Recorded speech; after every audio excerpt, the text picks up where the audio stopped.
ശ്രീരാമൻ ധാരാളം മാംസം കഴിച്ചിട്ടുണ്ട് എന്ന് സ്വാമി ചിദാനന്ദപുരി. RSSകാർക്കും സംഘപരിവാർ പ്രവർത്തകർക്കും വളരെ പ്രിയപ്പെട്ട ഒരു സന്യാസിയാണ് ചിദാനന്ദപുരിജി. ഈ വിഷയത്തിൽ അദ്ദേഹത്തിന്റെ നിലപാട് വളരെ പ്രസക്തമാണ്, ശരിയാണ്. ശ്രീരാമൻ മാംസം കഴിക്കുന്നതിന്റെ റെഫറൻസ് വാൽമീകി രാമായണത്തിലുണ്ട്. ഒരാൾ മാംസം കഴിച്ചാലും ഇല്ലെങ്കിലും അത് അയാളുടെ ജീവിതത്തിലെ ഒന്നിനെയും സൂചിപ്പിക്കുന്നില്ല. ഹിറ്റ്ലർ വെജിറ്റേറിയൻ ആയിരുന്നു, പ്രത്യേകിച്ച് യുദ്ധകാലം, അദ്ദേഹത്തിന്റെ ലേറ്റർ കാലം, രണ്ടാം ലോക മഹായുദ്ധകാലം നടത്തിക്കൊണ്ടിരുന്ന സമയത്ത് ഹിറ്റ്ലർ വെജിറ്റേറിയൻ ആയിരുന്നു. അതുകൊണ്ട് എന്തെങ്കിലും ഗുണമുണ്ടായോ? ഗാന്ധിജിയും വെജിറ്റേറിയൻ ആയിരുന്നു. ലോക ചരിത്രത്തിൽ ഏറ്റവും കൂടുതൽ കൂട്ടക്കൊല ചെയ്ത ഹിറ്റ്ലറും വെജിറ്റേറിയൻ ആയിരുന്നു. ലോകത്ത് നന്മയുടെ പ്രകാശം പരത്തിയ സമാധാനത്തിന്റെ പ്രവാചകൻ ഗാന്ധിജിയും വെജിറ്റേറിയൻ ആയിരുന്നു. ഇന്ത്യ കണ്ട ഏറ്റവും വലിയ ഹിന്ദു സന്യാസി വിവേകാനന്ദൻ ഇറച്ചി കഴിക്കുന്ന ആളാണ്. സാക്ഷാൽ ശ്രീരാമൻ ഇറച്ചി കഴിക്കുന്ന ആളാണ്. എന്നാൽ ശ്രീകൃഷ്ണൻ ഇറച്ചി കഴിച്ചതായിട്ട് റെഫറൻസ് ഇല്ല, മീറ്റ് കഴിച്ചതായിട്ട് റെഫറൻസ് ഇല്ല. അതുകൊണ്ട് സ്വാമി ചിദാനന്ദപുരിയുടെ ആ സമീപനം ഒന്ന് കേൾക്കും. ഈ വെജിറ്റേറിയൻ നോൺ വെജിറ്റേറിയന്റെ തർക്കം നമുക്ക് ഉണ്ടാകരുത്. അതിൽ അവസാനം ചിദാനന്ദപുരിജി പറയുന്നുണ്ട്, അദ്ദേഹം വെജിറ്റേറിയൻ ആണ്, പക്ഷെ ആൾക്കാർ ഇഷ്ടമുള്ള കഴിക്കട്ടെ. ഞാൻ വെജിറ്റേറിയൻ ആണ്, ആൾക്കാർ ഇഷ്ടമുള്ള കഴിക്കട്ടെ. അത് കഴിക്കുന്ന ഒരു പ്രശ്നമേ അല്ല, ഓരോരുത്തർക്കും ഓരോ താല്പര്യങ്ങളാണ്. ഞാൻ വെജിറ്റേറിയൻ ആണ്, എൻ്റെ വൈഫ് നോൺ വെജിറ്റേറിയൻ കഴിക്കാറുണ്ട്, അടുത്ത സുഹൃത്തുക്കൾ കഴിക്കാറുണ്ട്. വെജിറ്റേറിയനും നോൺ വെജിറ്റേറിയനും ജീവിതത്തിൽ ഒന്നിന്റെയും യാഡ്സ്റ്റിക് അല്ല. നമ്മളുടെ കർമ്മം, നിലപാടുകൾ, ഉയർത്തിപ്പിടിക്കുന്ന ധർമ്മം, ഇതൊക്കെയാണ് പ്രധാനം. എന്തായാലും ചിദാനന്ദപുരിജിയുടെ ആ വാക്കുകൾ നമുക്കൊന്ന് കേൾക്കാം. ഇതാണ് അതിന്റെ ഫുൾ വീഡിയോ.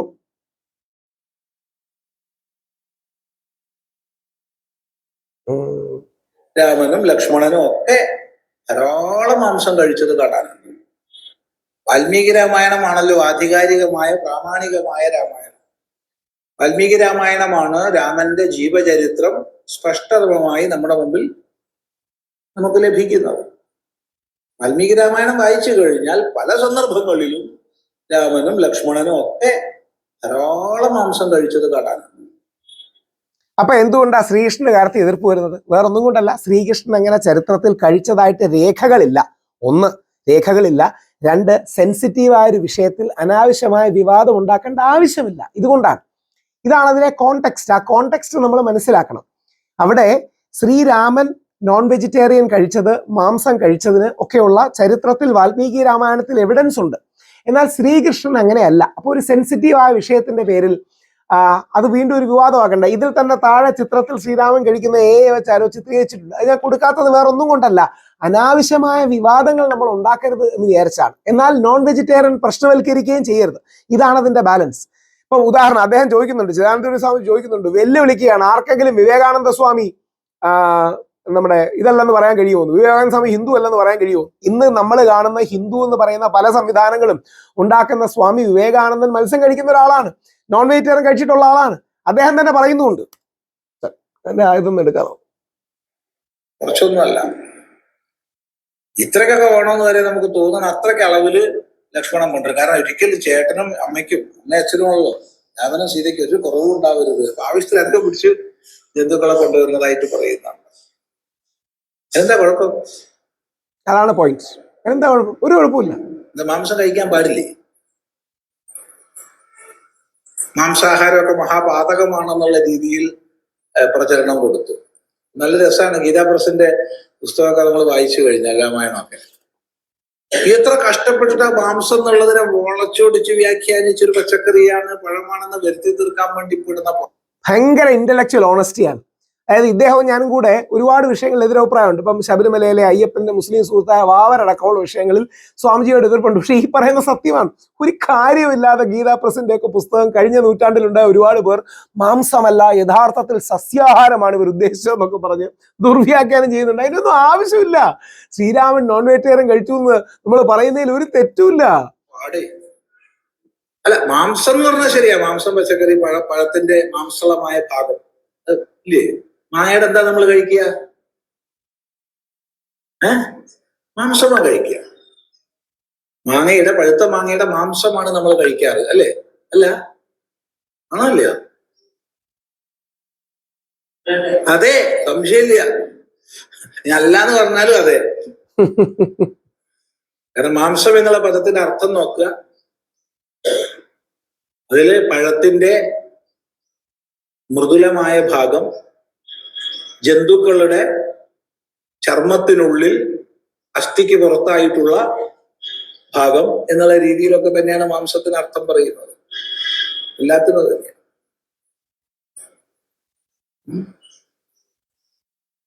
അതേ സമയത്ത് മഹിഷം, വരാഹം എന്നൊക്കെ പറഞ്ഞാൽ പോത്ത്, പന്നി എന്നൊക്കെ തന്നെയാ അർത്ഥം. അതൊക്കെ വ്യാഖ്യാനിച്ചു മഹിഷം എന്ന് പറഞ്ഞാൽ വേറെന്തോ ഒരു സാധനമാണ്, വരാഹം എന്ന് പറഞ്ഞാൽ വേറെന്തോന്നാണൊക്കെ വ്യാഖ്യാനിക്കാൻ പോകുന്നത്. ഇനി അതിനെ കൊന്ന് മുറിച്ച് കൊണ്ടുവന്നു എന്നൊക്കെ പറയുമ്പോ ഇവിടെയൊക്കെ നമ്മൾ വ്യാഖ്യാനിച്ച് വെറുതെ വഷള വയ്യ. കറക്റ്റ്, അതാണ് സത്യസന്ധത. വന്യമായ ജീവിതക്രമമായിരുന്നു അവിടെ കഴിഞ്ഞു. ഇന്റലക്ച്വൽ രാജാവായപ്പോഴോ രാജാവിന് ഉചിതമായ ഭോഗങ്ങളൊക്കെ അനുഭവിച്ചു കഴിഞ്ഞു.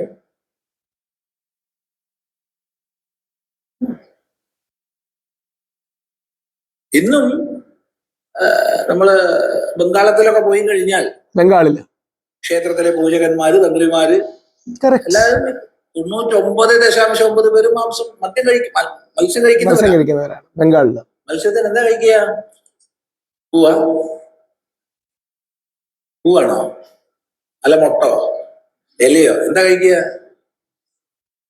മത്സ്യത്തിന് എന്താ കഴിക്കുക? മത്സ്യത്തിന്റെ മാംസമാണ് കഴിക്കുന്നത്, വേറെന്താ കഴിക്കുന്നത്?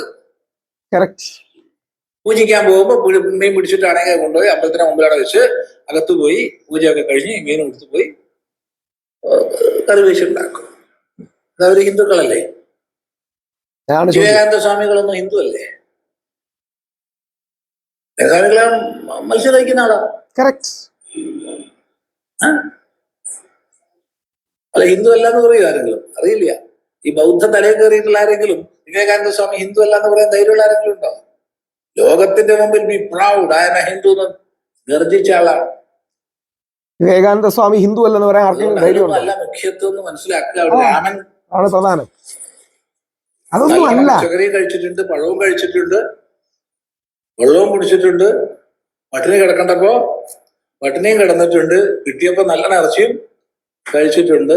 പക്ഷേ അനുഷ്ഠാനങ്ങൾ വ്യതിചലിക്കാതെ ധർമ്മത്തിൽ ഉറച്ചു വസിച്ച ധർമ്മമൂർത്തിയാണ് രാമൻ. ഒരു ചോദ്യം, രാമായണത്തിൽ ഭരദ്വാജാശ്രമ പ്രവേശന സമയത്ത് സോദരനോടൊപ്പം ഒരു മൃഗത്തെ കൊന്ന് ഭുജിച്ച് സുഖിച്ചു എന്ന് കാണുന്നു. ഇതിന് മറ്റു വ്യാഖ്യാനങ്ങൾ എന്തെങ്കിലും ഉണ്ട്? എന്തിനവർ വ്യാഖ്യാനിക്കുന്നത്? മൃഗം എന്ന് പറഞ്ഞാൽ മാനാണ് അർത്ഥം. മാനിനെ കൊന്നു സുഖമായിട്ട്. അതാണ് പോയിന്റ്.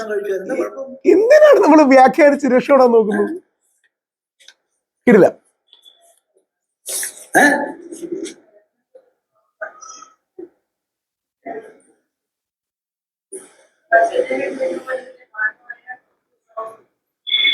കേട്ടില്ല.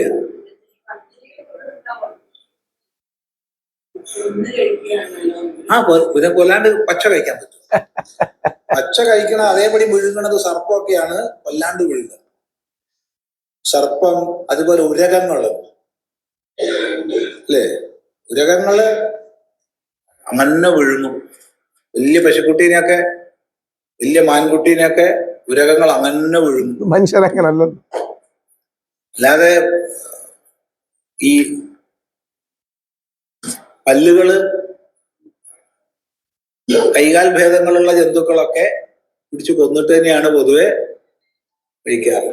ഇല്ലേ? അങ്ങനല്ലേ? നമ്മൾ കഴിക്കണില്ലേ, അതുകൊണ്ട് ബാക്കിയുള്ളവരാരും കഴിക്കരുതെന്ന് പറയാൻ നമുക്ക് പറ്റുമോ? മാംസം വേണ്ടവര് മാംസം കഴിച്ചോട്ടെ, കഴിക്കണ്ടാത്തവര് കഴിക്കണ്ട. അതാണ് അതിലെ പോയിന്റ്. ഈ പോയിന്റ് മനസ്സിലാക്കാതെയാണ് ആൾക്കാർ ഇതിന്റെ പേരിൽ അതിവൈകാരികത ഉണ്ടാക്കുന്നത്. അത് പറഞ്ഞ ചിദാനന്ദപുരി സ്വാമിജി അവർക്ക് വലിയ പ്രണാമം.